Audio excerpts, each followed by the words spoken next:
Have you ever felt like an outsider in your own home, a ghost in your own life? This is a story about a boy who was branded an outcast from the moment he was born. They whispered about his mother and the carnival worker. They called him names that cut deeper than any fist.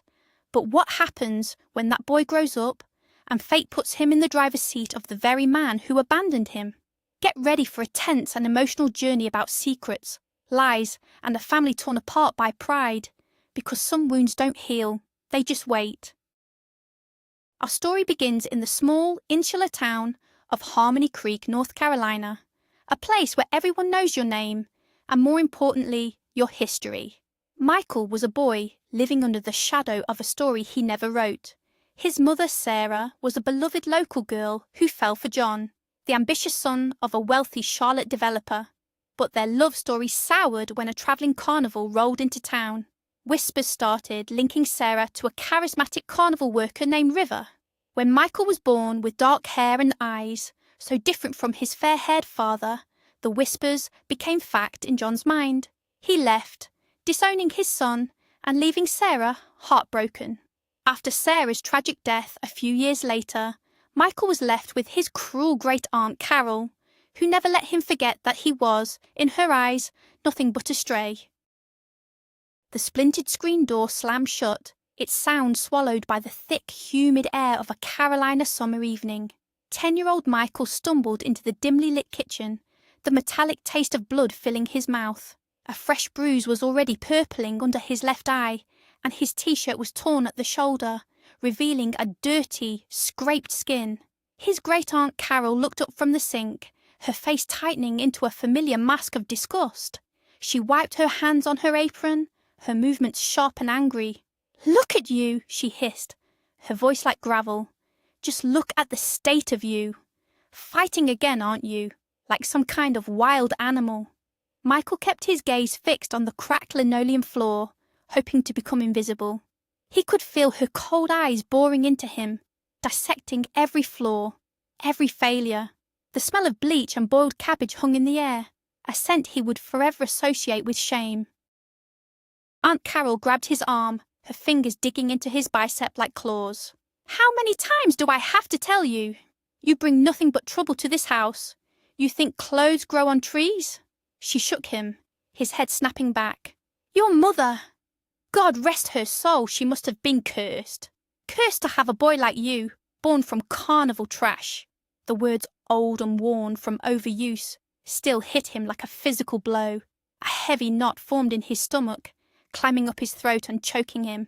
He wanted to scream that it wasn't his fault, that Caleb started it, that the names they called him were lies, but the words wouldn't come.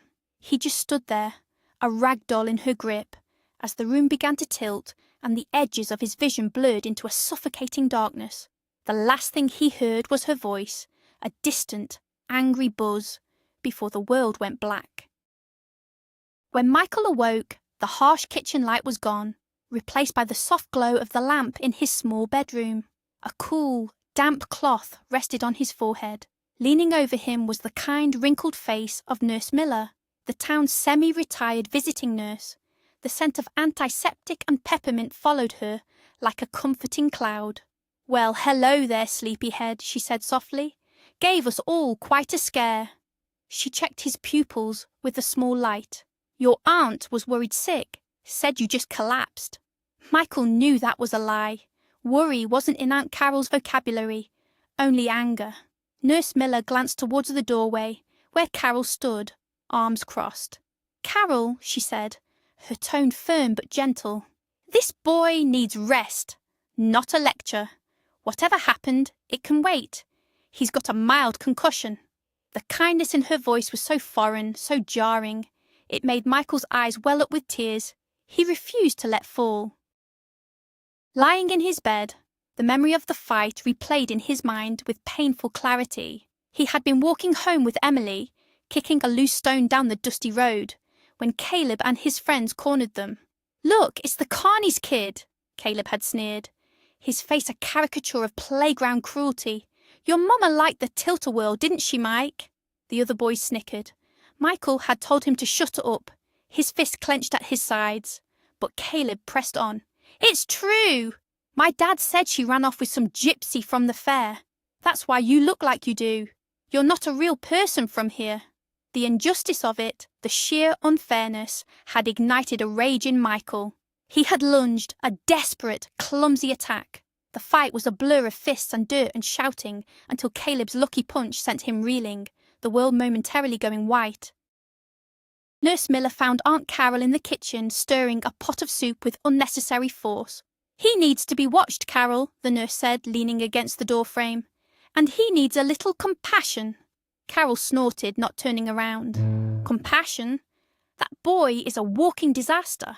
He's got bad blood in him, Mary. You knew his mother, sweet as pie, but weak. She let that city boy, John, walk all over her. And then—" She trailed off, shaking her head.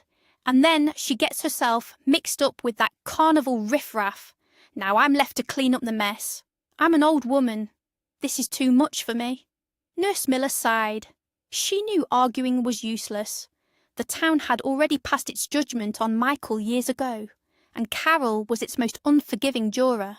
The boy was paying for sins that were never his own, a sentence passed down before he could even speak. Later that night, long after Aunt Carol had gone to bed, Nurse Miller sat in her own quiet home, a cup of tea growing cold in her hands. She pulled out an old photo album. There she was, a younger Mary with a vibrant, laughing Sarah. They were teenagers, full of dreams, sitting on the hood of an old pickup truck. She remembered the day Sarah had come to her, her eyes sparkling like she'd swallowed the sun. She was in love, deeply, irrevocably in love. It was a pure and hopeful time, before the money, before the whispers, before the carnival came to town and cast its long, dark shadow over everything. Sarah hadn't been weak, Mary thought, tracing her friend's smiling face with her finger. She had been a romantic, a believer in fairy tales in a town that only dealt in harsh realities. The flashback deepened. Sarah, breathless with excitement, was describing her first meeting with John. "He's from Charlotte, Mary. His father builds half the city, and he's like a movie star. He was here looking at some land, and his car broke down right in front of the diner." She had told the story a dozen times, each telling more embellished than the last. He was handsome, educated, and completely smitten with her. He promised her a world away from the dusty streets of Harmony Creek, a world of glittering parties and endless possibilities. For a girl whose life was mapped out between the local diner and the church on Sundays, John was not just a man. He was an escape she clung to with every fibre of her being, blind to the warning signs that Mary, even then, could faintly see. Their romance was a whirlwind, but the cracks appeared quickly. His parents— "They don't approve," Sarah confessed to Mary one evening, her usual bright eyes clouded with doubt. "They think I'm just some small-town girl after their money. They have someone else picked out for him, a lawyer's daughter." To prove his love and defy his parents, John made a grand gesture. He moved into a small rental house in Harmony Creek, promising Sarah they would build a life there, away from his family's influence. He'd commute to the city for work. For a while it seemed like a victory, but John's father cut him off financially, and the pressure began to mount. The charming city boy grew resentful of the quiet, slow pace of the town he had chosen as a battleground for his family feud. Then the Sterling Brothers travelling carnival rolled into the field just outside of town. It arrived like a storm, a riot of colour, sound, and unfamiliar faces. The calliope music drifted through the pines, a strange and alluring soundtrack to the monotonous summer. The townspeople were a mix of thrilled and wary. They flocked to the rides and game booths by day, but by night they locked their doors and whispered about the transient Carnies who lived by their own rules. The carnival was an entity unto itself, a temporary, glittering island of outsiders in the placid sea of Harmony Creek. It was a world completely alien to Sarah's, and one that would, through no fault of her own, ultimately seal her fate. Sarah, working extra shifts at the diner to help make ends meet, served dozens of the carnival workers. Among them was a man named River. He had laughing, dark eyes, a constellation of tattoos up his arms, and a smile that seemed to charm everyone. He wasn't like the local boys. He spoke of cities she'd never seen and the life lived on the road. He would lean on the counter, telling her jokes and complimenting her, a harmless flirtation that brightened her long, tiring days. Sarah, ever polite, would smile and blush, but her heart belonged entirely to John. She saw River's attention for what it was, a fleeting amusement. But the town's gossips, watching from their vinyl booths, saw something else entirely. They saw a story, a scandal, something to break the boredom. The whispers started in the grocery store aisles and over backyard fences. Did you see the way that Carnie looks at Sarah? John's in the city so much. A pretty girl like that gets lonely. The rumours were insidious, weaving a narrative of infidelity from innocent threads of conversation. They were fueled by a deep-seated suspicion of outsiders and a cruel, small-town boredom. The story grew with each telling, twisting a friendly flirtation into a secret, passionate affair. When John came home on weekends, tired and stressed, he was met with knowing glances and pointed silences from the townsfolk. The poison of their gossip dripped into his ear, slowly eroding the foundation of trust he and Sarah had built. The inevitable explosion happened on a sweltering August night. John, his mind poisoned by a week's worth of insinuations from his well-meaning neighbours, confronted Sarah. "Who is he?" he demanded, his voice cold and unfamiliar. "This carnival freak everyone's talking about." Sarah stared at him, bewildered. "River? He's just a customer, John. You're being ridiculous." Her denial only fueled his rage. "Don't lie to me. Do you think I'm a fool? Everyone sees it. Everyone's laughing at me. The rich city boy whose wife is slumming it with a Carnie." The argument was brutal and ugly. He threw accusations at her, twisting her innocence into guilt. He was no longer the man she loved, but a vessel for his parents' pride and the town's petty cruelty. The fight ended with a deafening silence. John packed a bag, his movements stiff and final. It was only then that Sarah, through her tears, told him she was pregnant. For a moment he froze. A flicker of something, doubt, hope, fear, crossed his face, but the poison had taken too deep a root. "How do I know it's mine?" he said, the words hanging in the air, sharp as glass. "After all this, it's probably his." He walked out the door without looking back, leaving Sarah alone in the small house, her world shattered. He didn't just leave her, he erased her. He returned to Charlotte, to his family's money, and to the life they had always wanted for him, leaving behind a woman and a child he had already condemned. When Michael was born, his dark hair and soulful dark eyes were seen by the town as irrefutable proof of Sarah's guilt. No one mentioned that Sarah's own father had the same colouring. The story was set in stone. Sarah, with the help of her loving mother, Zoe, focused all her energy on her son. She tried to build a world for him that was safe from the whispers and the stares. For a few years, they had a quiet peace. Sarah worked, Zoe cared for Michael, and they insulated themselves from the town's judgment. Michael's early memories were of his mother's warm hugs and his grandmother's lullabies, a fragile bubble of love in a world that had already decided who he was. The bubble burst when Michael was 5. Sarah came home from work one evening, complaining of a sharp pain in her side. She dismissed it as indigestion. By morning she was delirious with fever. They rushed her to the county hospital, but it was too late. A burst appendix had led to rampant peritonitis. She was gone by nightfall. The tragedy was swift and brutal, leaving a gaping hole in the lives of her son and her mother. Standing at the graveside, clutching his grandmother's hand, Michael was too young to understand permanence, but he understood the cold finality of the silence that now filled his home. Sarah's death broke her mother's spirit. Zoe aged a decade in a year, her grief a heavy cloak she could never take off. Her health began to fail, her heart weakened by the loss. One afternoon, knowing her time was short, she called for her sister, Carol. "You have to promise me, Carol," Zoe rasped, her breath shallow. "Promise me you'll look after the boy. He's blood. He's our blood." Carol, ever pragmatic and cold, looked at the small, dark-haired boy playing on the floor. She saw not a nephew, but a burden, a constant living reminder of her family's shame. Reluctantly, driven by a sliver of duty, she made the promise, a promise she would come to resent with every passing day. And so, Michael's life with Aunt Carol began. It was a life measured in chores, mucking out the chicken coop, weeding the endless vegetable garden, scrubbing floors until his knees were raw.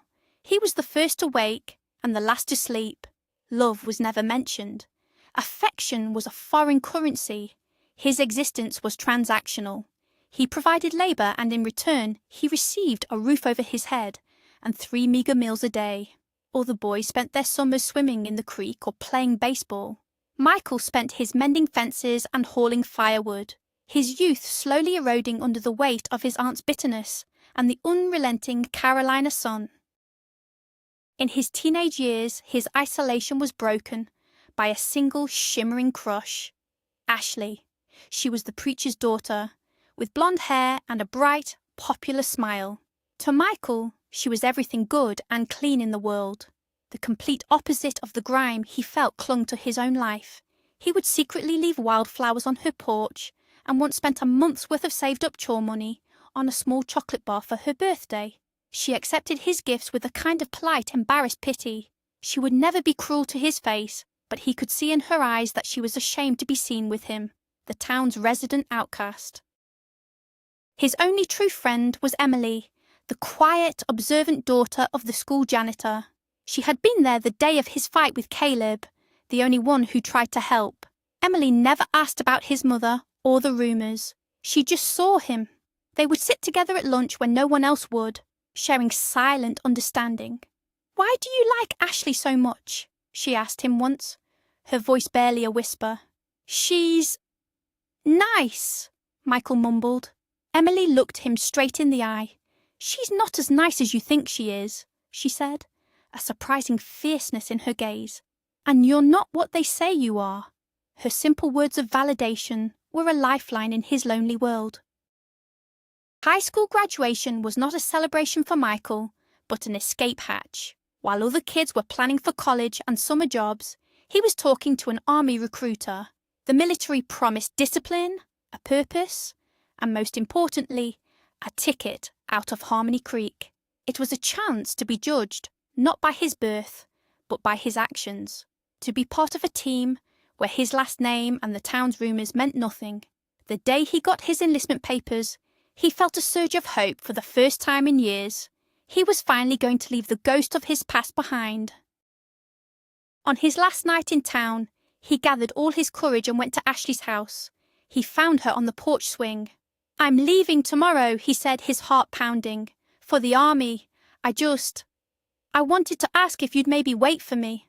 Ashley stopped swinging and looked at him, a flicker of something unreadable in her eyes. "Wait for you? Michael, I'm going to Chapel Hill in the fall. I have plans. Big plans." The dismissal was gentle but absolute. "I hope you do well," she said, as if talking to a distant acquaintance. The gap between their two worlds had never felt wider or more impossible to cross. He walked away, the sting of her rejection, a final, parting gift from the town he so desperately wanted to forget. The next morning, at the Greyhound bus station, the air was thick with tearful goodbyes. Families and friends hugged their departing sons. Michael stood alone by the bus, a single duffel bag at his feet. He scanned the small crowd for Ashley, a foolish, dying ember of hope in his chest. But she wasn't there. As he was about to board, he saw a small figure standing by the old oak tree across the street. It was Emily. She didn't wave or call out. She just stood there watching him, her face a portrait of quiet sorrow. He raised his hand in a small, hesitant wave. She waved back. As the bus pulled away, he pressed his face to the glass, watching her get smaller and smaller, the one person in Harmony Creek who had ever truly seen him.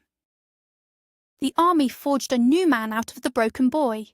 The brutal discipline of basic training and the structured chaos of military life stripped him down and rebuilt him.